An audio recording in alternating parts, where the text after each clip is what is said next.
Hi, my name's Shauna from Maben Jewellers, and today I'll be showing you some jewellery tips and tricks.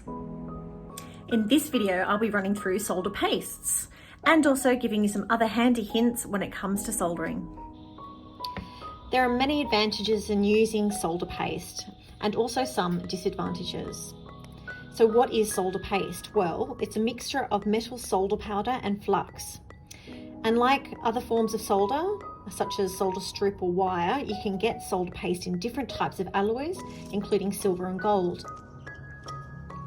One of the best things about using a solder paste syringe is the fact that it comes in a syringe. This makes the application of the solder paste incredibly precise. It is excellent for soldering jump rings together and also a lot of other fine work.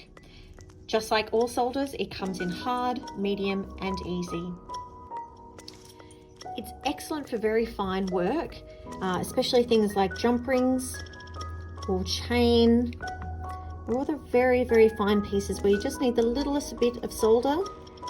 And as you can see, it's actually sticking onto the piece. Still use my pick, just in case.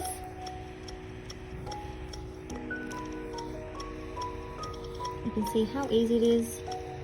But just like normal solder, it can also flick off, just like you saw there.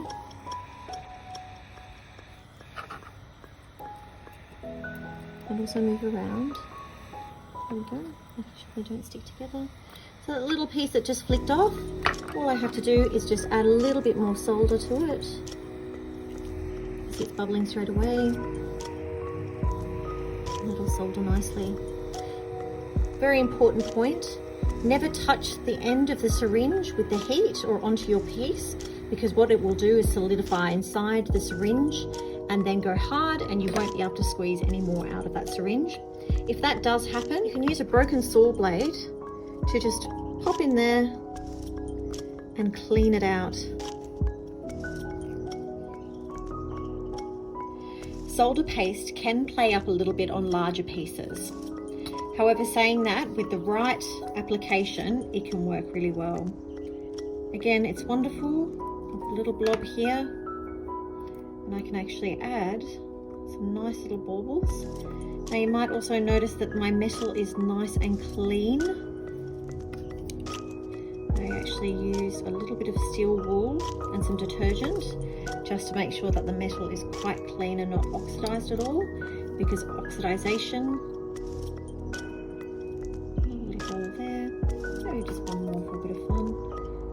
oxidization can stop the solder from flowing. Now they can still move around even though we've used the paste to hold them in place. So please make sure you've got either a pair of tweezers or your pick ready. Most importantly, I go into the solder paste first. It's almost as if you need to burn it off a little bit before you heat the rest of the piece. If not, it can solidify just that little bit and then refuse to melt. Now, as you can see, I'm heating the whole entire piece.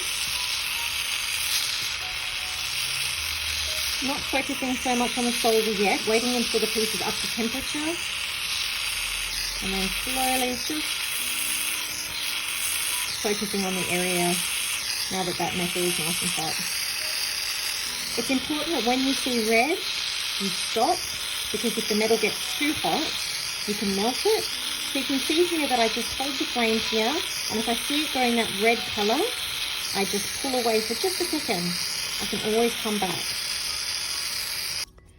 Something to be aware of is that solder paste can actually age and solidify within the syringe.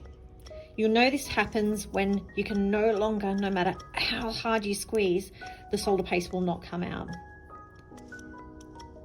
To prevent this from happening, keep it in the fridge when you're not using it.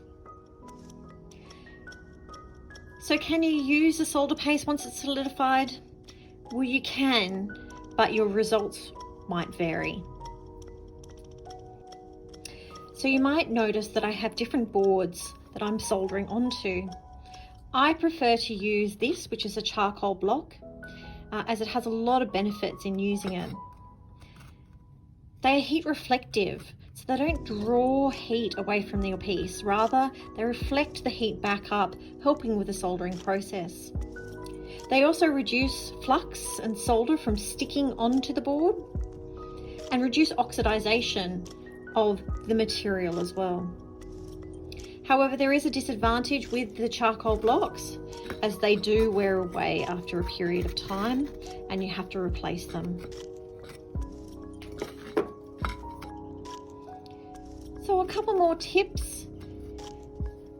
When soldering, less is more. You can always add more solder, but it is very difficult to take it away. So start off with less rather than adding too much. If you feel it needs more, you can always add it on.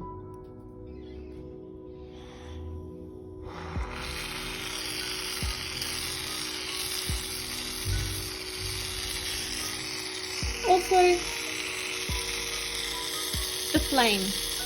The hottest part of the torch is this little tip here. That is the hottest part. When annealing, I tend to use this part of the flame, but when I'm soldering, I do bring it down just a little bit further. That is the hottest part. So you can see I start at a bit of a distance, making sure that that burns off there. I'm heating the whole entire piece, and you can see I'm just getting close now because I want more heat on the piece.